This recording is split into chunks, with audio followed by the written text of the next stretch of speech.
You give me beauty for these ashes, peace that surpasses all understanding. Well, thank you so much for joining me on this episode. It's such a pleasure to have you here. I'm your host, Rozitta. The guest I have on set today is not a new face. She is somebody I've hosted once, but the difference is that as of that time, she was single, and today she is here as a married woman. Such a pleasure to have you, Joan, or should I say Mrs. Miwo? Miwo. Yeah. Good Lord. So good to have you here. Karibu sana. Thank you. How for have you having me. been? I've been good. Mhm. We haven't met since 2020. 2020. Yeah. 2 years now. But we still look as beautiful.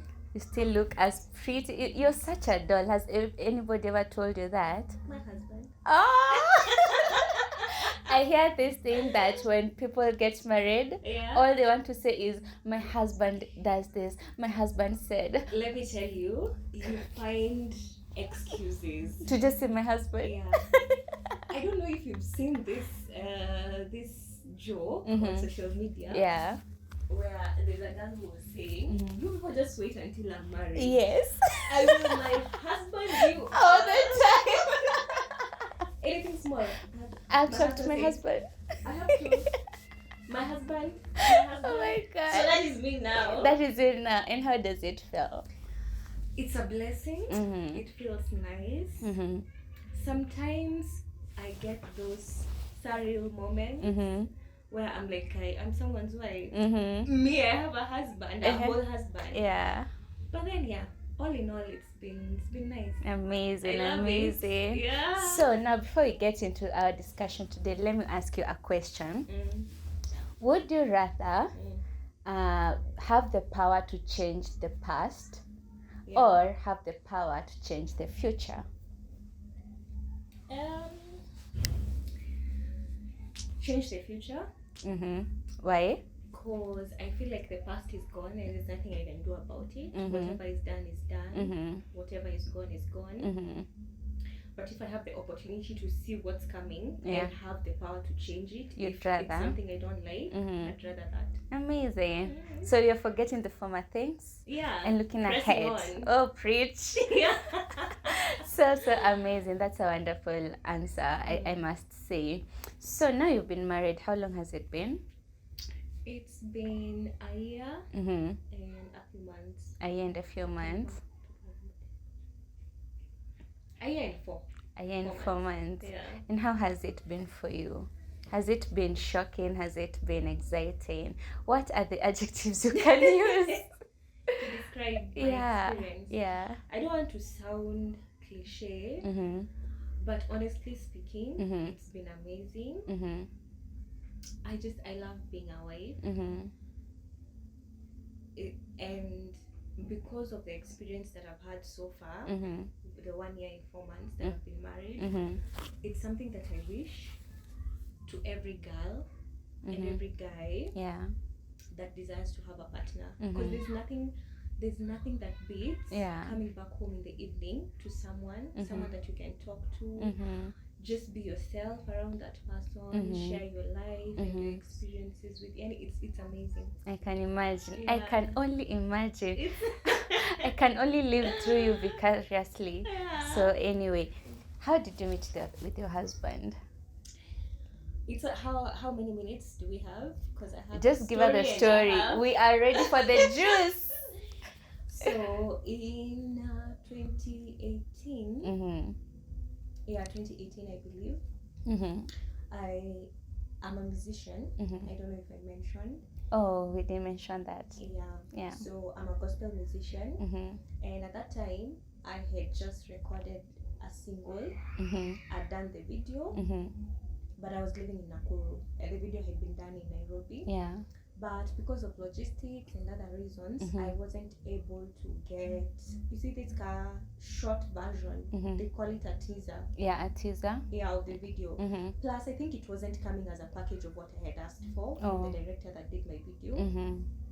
So I had to outsource. I had to find someone else in Nakuru to do it. Mm-hmm. So I went to, there's like a joint in Mhm. Nakuru Mhm. where apparently every artist who's risen from Nakuru and come to Nairobi Mhm. passed through. Okay. Interesting. So I hear. Yeah. So a friend of mine introduced me to that place. Mhm. Told me if you go there, you'll definitely find someone that can help you. Yeah. So I went there. I met someone. Mhm. I explained what I wanted. Mhm. The person told me, whatever you want, Yeah. you're not able to do here. Mhm. There was a picture on the wall Mhm. of a lady. So he pointed to the picture and he told me, you see this lady, Mhm. this album, the person who did this album Mhm. can do what you want. Mhm. I don't know him personally and I Mhm. don't have his contacts, but Mhm. I have a phone number of a friend who Mhm. can introduce you to that guy. Mhm. So he called that friend of his. Yeah. That friend was my now husband's client at the time. Mhm. So he called him. The friend told him it's okay. Let me confirm with the guy if he's open today. If he's open, I'll tell the girl to go. If he's not, they'll just organize another day. Yeah. So he called. The guy was open. Mhm. So he said, I'm in the studio. The studio is in this and this place. Mhm. She can come. You can give her my contacts. Then we can communicate. Mhm. So I remember very well. My phone was having issues on that day, and it was raining. So it was quite hectic for me. Yeah. But that guy, now the friend, have I lost you? No. So we had the person that I went to Yes. for work. Yes. The friend to this person is the one who connected me to my now husband. Yes. So this friend called me, Mhm. told me, hi, I'm so and so. I'm the one who's connecting you to XYZ. Yes. I've given him your number, but I just want to be on phone with you till you get there. Wow. So I'll, because I didn't know where I was going. So he said, I'll make sure we get there, but I've also called him. So if he calls, it's okay. But I'll be calling from time to time ukiwa kwa mat till you get there. Okay. That's what he did. So I went and took a matatu, going to his studio. Then when I was about to get there, I called him, now my husband. So I called him, I told him, this is where I'm at. How far are you from here? Yeah. So he told me, just walk straight down. I'm coming up. So we'll meet on the road. You're already blushing. Keep going. Pardon me. So now the road was Maram. The reason why I'm laughing is because this story really relates to a song. A song that says, God bless the broken road that led me to you. It was a literal road for me that led me to him, because he was walking up and I was going down. Yeah. So I saw him and he said hi. Did you feel anything? Nah, it was that work. It was business. Yeah. So I was like, hi. Because you see, at that point, I had Yeah. already met so many of these directors. Yeah. So it was just a normal kawaida day for me of getting another director to do this for me, and another producer. So, yeah. So I introduced myself, he introduced himself, and he led me to his studio. So I'm usually very sensitive with how I like my things done. Yeah. I was just calm. He asked, so what do you want? What do you do? What kind of services do you need from me? Yeah. So I explained what I wanted. And as I was explaining, see, he had the whole set of speakers and computers and all. So he was on his computer. As I'm describing the vision in my head of how I want that teaser to look like, he's crafting, like now I'm seeing him do it on his computer. And I was like, this is interesting because I haven't had this before with the other directors. Yeah. Tulikuwa tunasumbuana before they now understand what I want. But with this one, I've just told him what I want and he's already creating it. And he seems calm. I was always drawn to calm guys. So the calmness, and then he was getting me, but still at that point I didn't think much of it. Yeah. So see, he just made it and I was happy. Then I paid him. I asked him, how much is it? He told me. I paid me. I went home. So I released the teaser, and then now I was being called for radio interviews. I remember I had an interview where I was supposed to launch now this song, if I'm not wrong. Yeah. And the lady who was interviewing me told me, you need to send me good photos of yourself that I will push on social media before the actual interview date. So I didn't know anyone else. I had to go back to him. So So I called him, I told him I need photos. He made the photos for me, they were nice. He can do photos, he does videos, he used to do audios, so he was all round. Wow. So photos he did for me, printed them, okay. So after the launch, then I got an invitation to go sing in Tanzania. And I was asked to come with my album. I had an album back then. I hadn't released it like to the public, but a few songs from the album were out. So I printed the CDs were printed out, and he made the covers for me. So that process, we spent a lot of time together. Together in his studio, because we had to do everything one by one. The CDs and then the covers, to cut them and fit them, you know, in the cases. Then we went. At that point, I remember him asking me if I'm dating. Oh, he shot his shot. That's what he shot his shot. Was it? Yeah, it was before I went to Tanzania. Yeah. So he asked if I was dating. I said no, because I wasn't.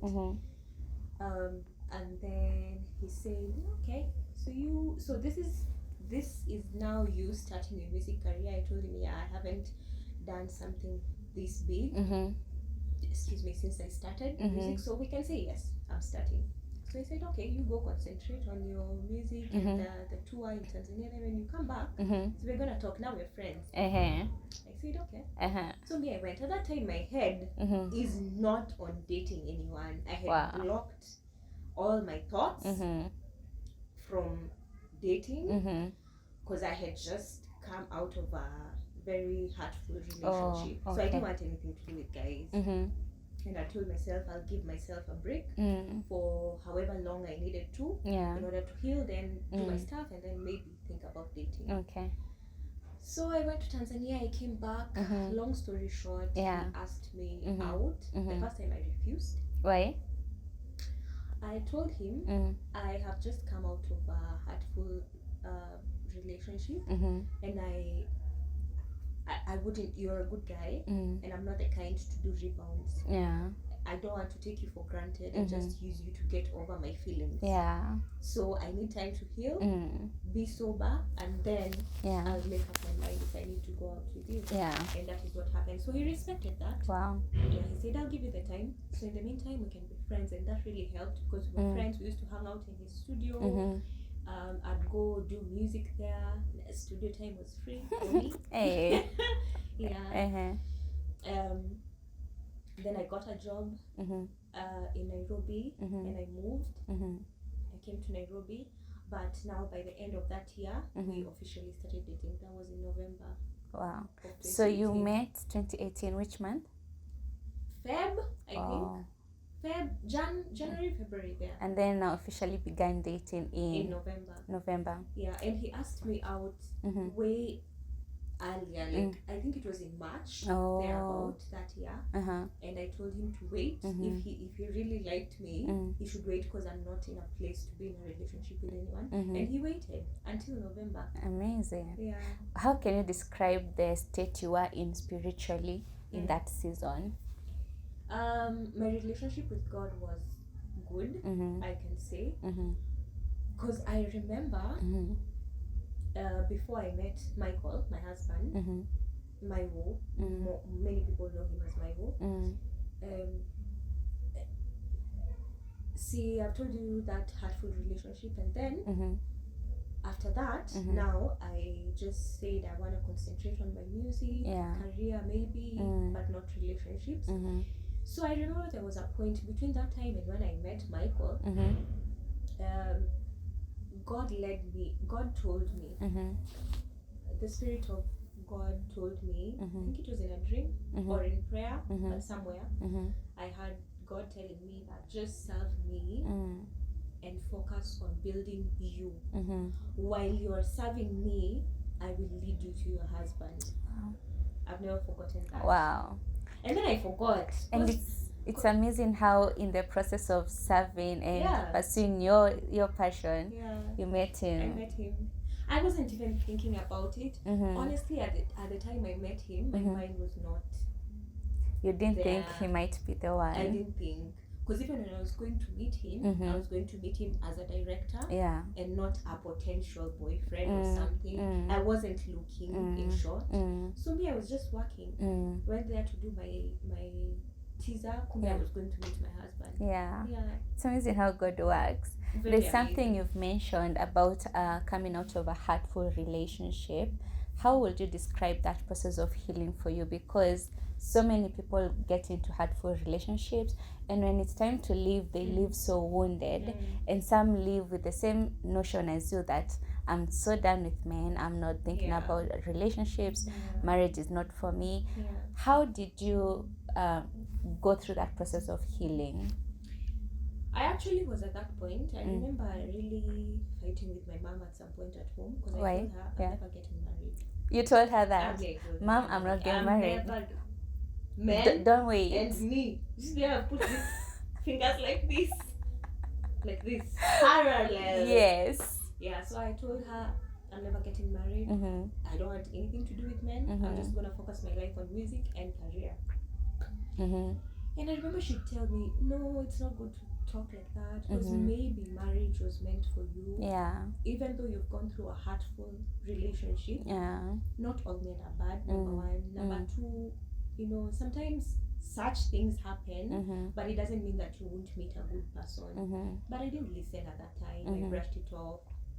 But I remember the healing process was long, took a while, and it was rough. Yeah, because there were days you'd feel, you know, relationships when they end, sometimes they can really do around on your self-esteem, on your psyche, to do things in life, on so many things. So that happened to me, and I did see the value of so many things in life, relationship to be precise, and other things. It took time. But I remember one thing that really helped me was I got to a point and I told myself, I'm not going to shut these feelings out. If I wake up and I feel like today I don't want to do anything, I just want to be in my bed and sulk, I would do that. You allowed yourself to feel. I allowed myself to feel whatever it is I was feeling, whatever day, however long.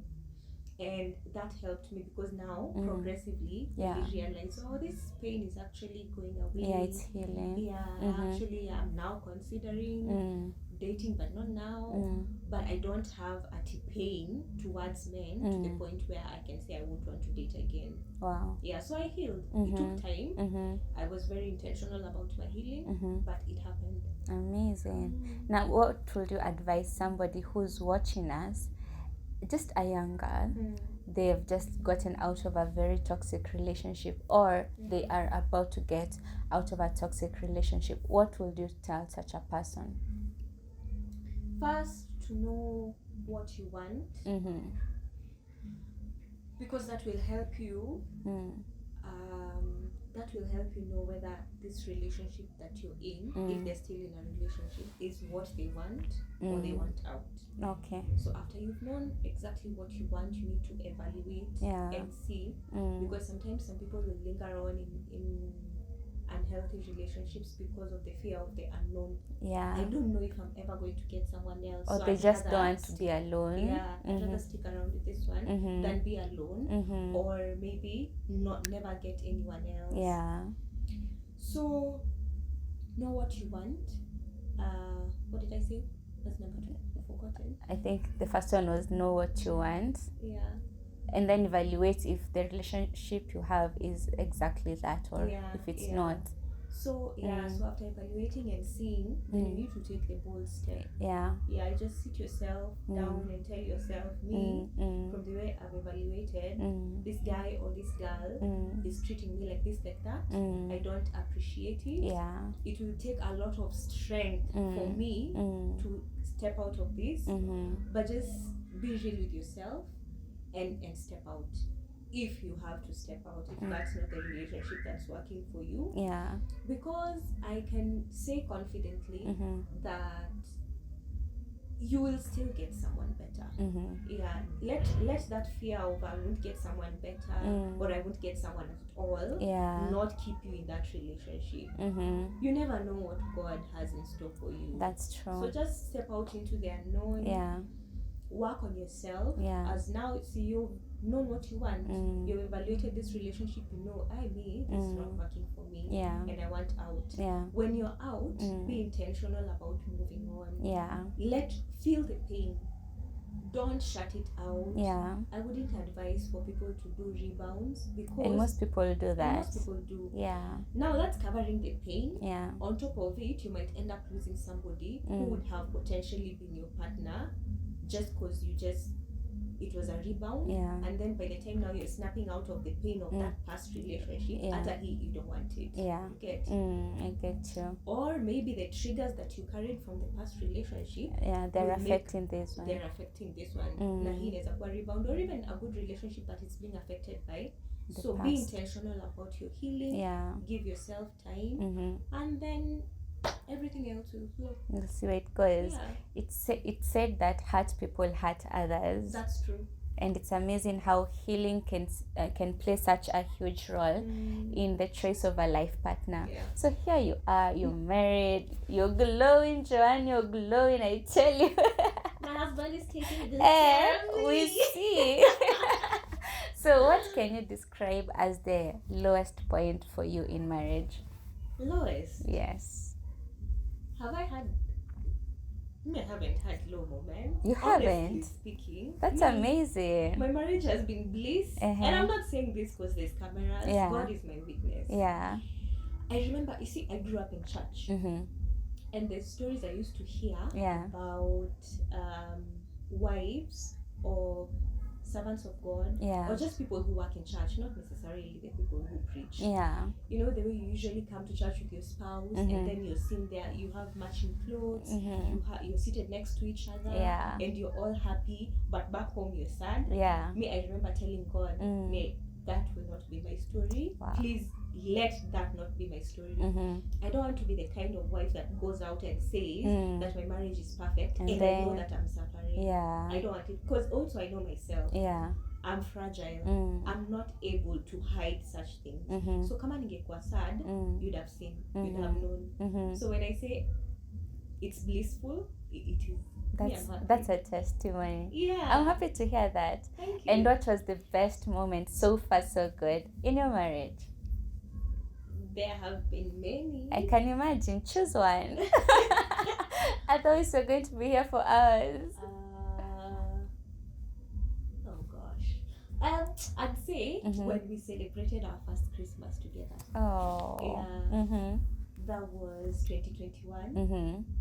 A few months after our wedding.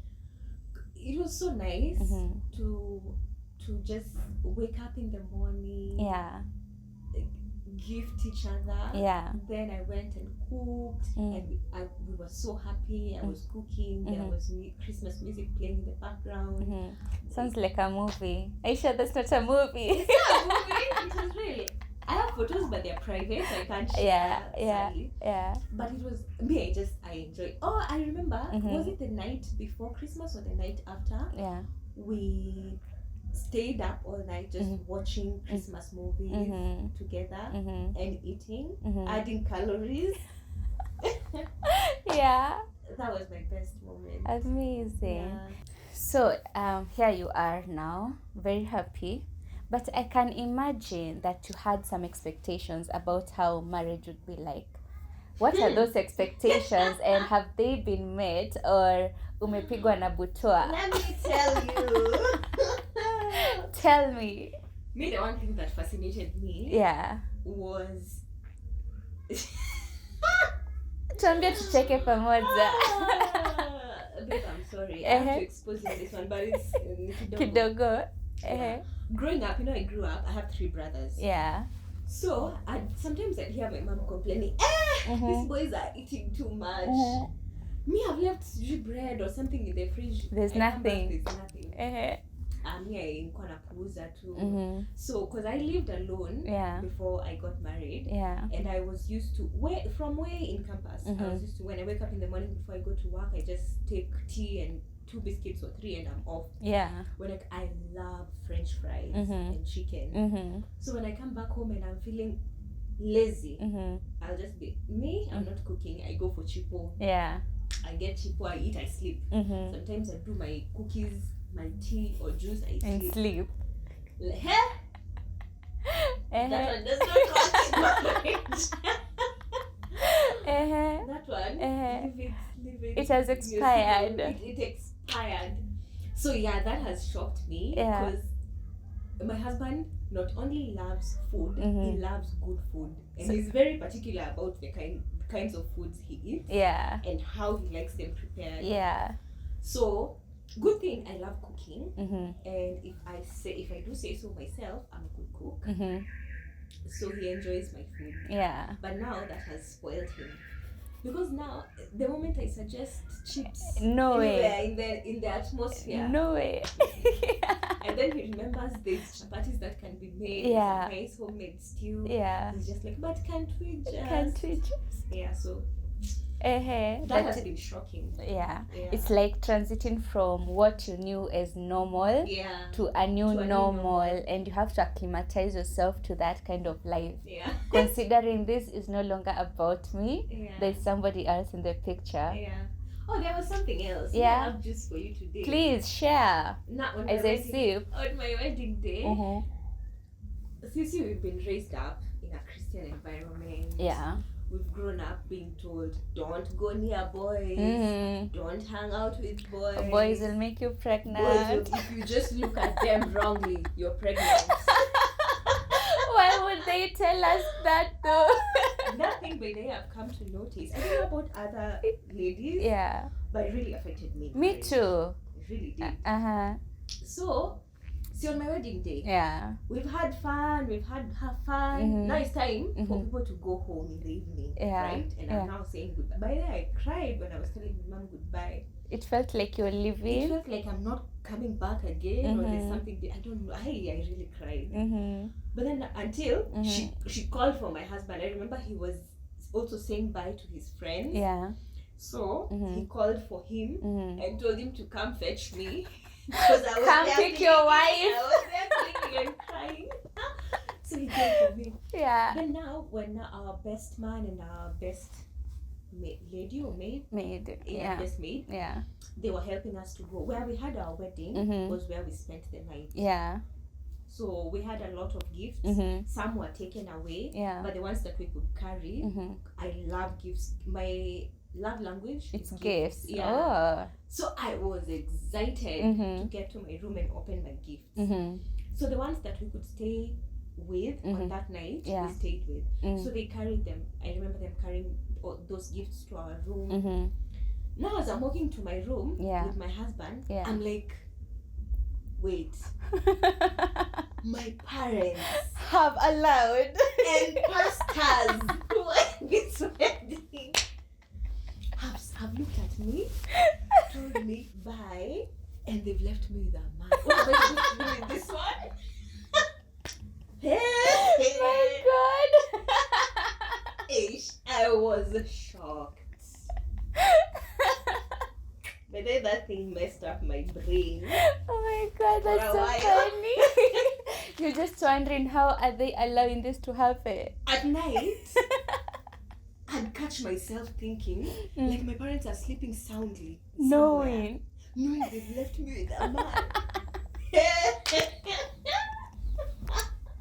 My God. And how am I supposed to face people after today? And now I'm married. That was shocking. So far those two things. I can imagine, and I think we need also as a church and as a society to get rid of some of these things we tell young girls. Because they affect us in one way or another. They do. They really do affect us. Yeah, because TMI, sorry, but now, as a girl, or even a guy, growing up as a Christian and knowing that sex is a sin, now when you get to it's almost like, you see, even when we were doing our premarital counseling, Yeah. when we'd go for the counseling, he'd sit there, me I'd sit here. Like there'd be Space, right? okay. And it was clear that you're not allowed to do anything until you're married. And then now on the wedding day, they're telling you may now kiss the bride. Where did I learn how to kiss the bride? How do I know how to do that? Because I've not been allowed all my life. It's finally you have the permission. Yeah, not to say that people should do that before they're married. Yeah. But I think as a church and as people, we need to find a softer way of introducing young people to things that they should expect to happen in marriage. So that when you get married, it's not a shock, because it might take you a long time to adjust. Because you see, you're used to this is sin, right? If you grow up knowing stealing is sin, and then one day you wake up and somebody tells you just steal, it's okay, it will take you a while. I get you. So yeah, and so it has affected people, actually, even in the church. You know of ladies who got married, but for 3 months they just couldn't share a room with their husband. 3 months. It's really strange, I'm telling you. We need to change that. Yeah, at least prepare. Not to say that people should engage in anything that's not accepted, in the Bible. Before it's time. But Preparation. There just has to be a way, to prepare mentally people. And psychologically. Wow. Mm. Amazing. So what would you tell that young girl who is saying, I will never get married because of this and that? I have no intention of ever getting married to a man. Yeah, maybe I'd want to first find out why they're saying that, because there has to be a reason. Yeah. If the reason is like the one I had, where you were heartbroken by someone, a past relationship, and then now you decide, I'm not gonna date again or ever get married because I don't believe there's good men out there. I'd tell her to just give herself grace, extend grace to herself, allow herself to heal, and pray, because I don't know any other way, because ultimately, even me, I think it's just God who healed me at some point. Let them just, after all that, just be open to dating, not to shun everyone that comes to say hi to you. If you're blocking them, because then how else are you gonna find the one?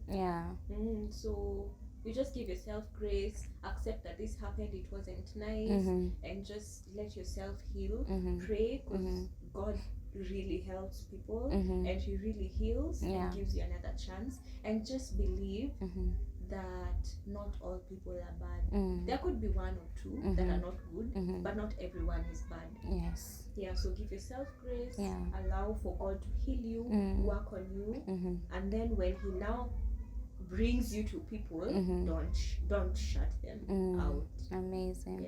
There's something you've mentioned about the premarital counseling, and it has just gotten me wondering, what are some of the processes of getting information? What are some of the processes you went through to get information concerning marriage? Because information is all over the place. We have social media, we have Twitter, Americs and the likes. We have so many people. Everybody's trying to give information on marriage, and in the process you might find wrong information. So where did you find the information you have right now concerning marriage and how to get into it? A lot of it I found it from my mom. Your mom? And my mom and her marriage, that's her marriage between her and my dad. And she didn't necessarily speak those things to me. She didn't tell you do this. She didn't. I just, now that I'm married, I look back and I see some of the things that I naturally do. Something you observed? Something I observed when I was a kid. I saw my mom doing. So to say parents should be very keen on how they handle themselves around kids, because kids pick those things up and they end up referring to them later when they're married. So there's my mom, there's the church, I'd say, because a bishop took us through premarital counseling. So there's my mom and the church. And then hizi zingine tu mi tunakutananga nazo YouTube, you know. I learn, I watch stuff, I hear stuff. Of course I see. There's things that I listen to, there's things that I see, and I immediately know this can't work for me. Or if my spirit doesn't feel okay with it, I just leave it. You don't just take everything that's thrown at you. Wow. I see, and I see, is this in line with what God says? Does this look like something that is right to do? Does this feel right to me, for me? Then I do it. If not, you let it be. Because to each their own. What works for me may not work for you. What works for you may not work for me. So I pick what works for me and I move. And every marriage is unique. Every marriage. Which leads me to ask, would you say there's a specific purpose of marriage? Specific? Yeah. For an individual or? For marriage as a whole.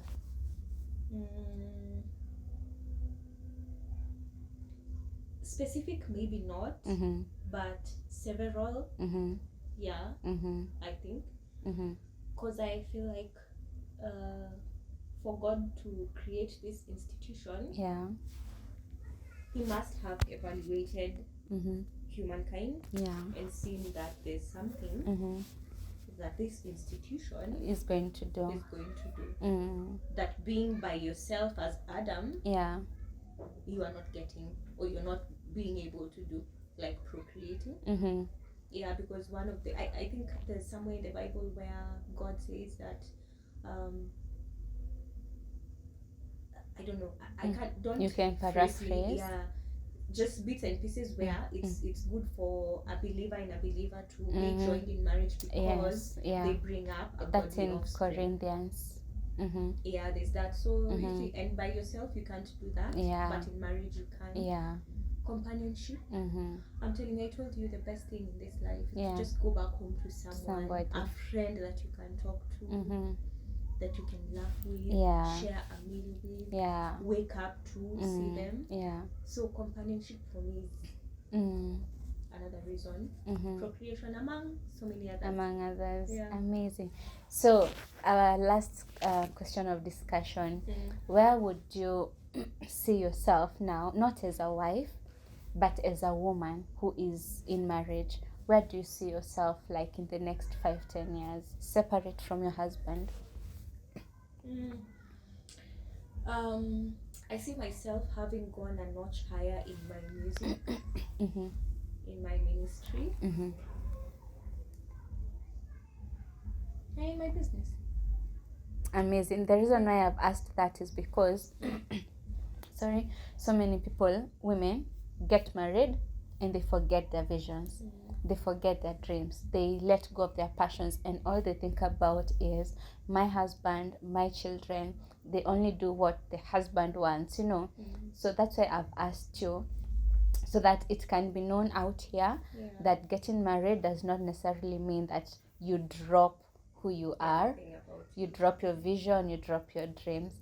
And I think that is one of the things that is killing so many young women. And that is why we have gotten to a point where young women are saying, I'm not going to get married because if I get married, I have to drop my vision. I have to forget my dreams. So it's good to know that you're still working on your vision, you're still working on your dreams, and you're pursuing. Because when we see you do that, we are encouraged that even in marriage, we can continue pursuing our visions. That's amazing.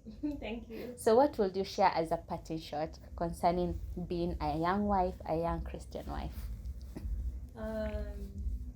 It's a good place to be. I wish it on every person who desires marriage. I pray that everyone who seeks God on this matter finds him and finds a partner, because I have really discovered joy that I didn't have before I was married. Not to say that I wasn't happy, but there's some kind of joy, completeness that you get when you're married. So I wish it on everyone. And also, I'd like to take this opportunity to tell every young person who's watching us that there's marriages that are still working. I know I'm too young in marriage, just a year and 4 months, so what do I know about marriage? But there's a narrative that's being pushed out there that marriages nowadays are a scam, relationships are a scam, they don't and work, the loyalty tests that are failing all the all time. over. So it's very easy for you to be discouraged as a young person, to think that, hey, will this really work for me? Will I find someone? Well, I'm here to say, you will find someone. Pray to God, work on yourself as you're waiting for that someone. And when the someone comes, when people come, they approach you, just, don't shut them out. Give people an ear.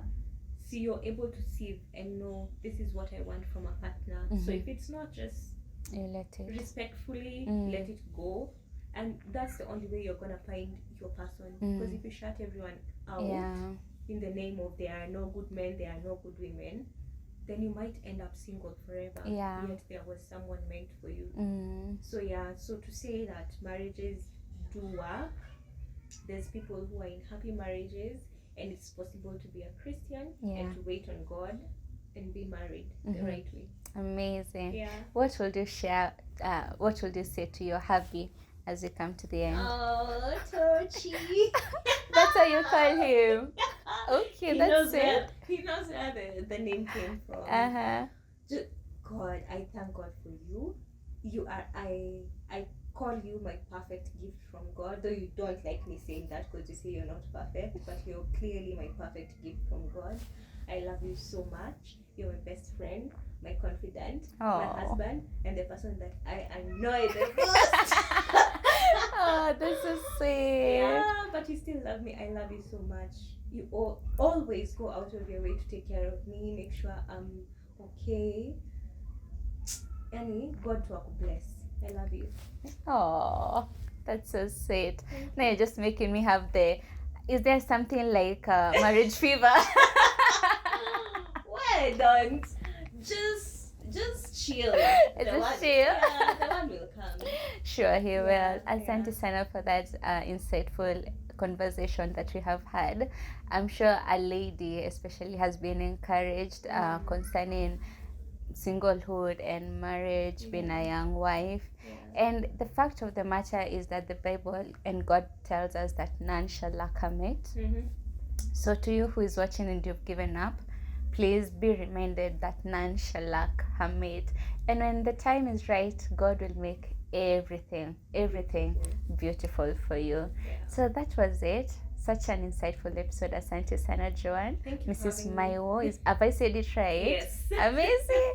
Thank you so much for your time. I really appreciate it, and I've enjoyed this conversation. Thank you. I pray for your marriage. May it accomplish the purpose it has, and may it inspire other young people. Amen. Na Mungu afikishe mbali kabisa. Amen.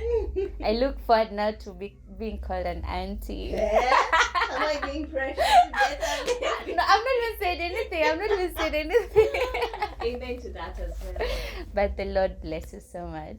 Thank you. Thank you so much for watching. I was your host, Rozitta. My guest, Joan Mrs Miwo. Yes, Mrs Miwo. Until the next one, goodbye, and may God bless you with beauty for ashes. Bye.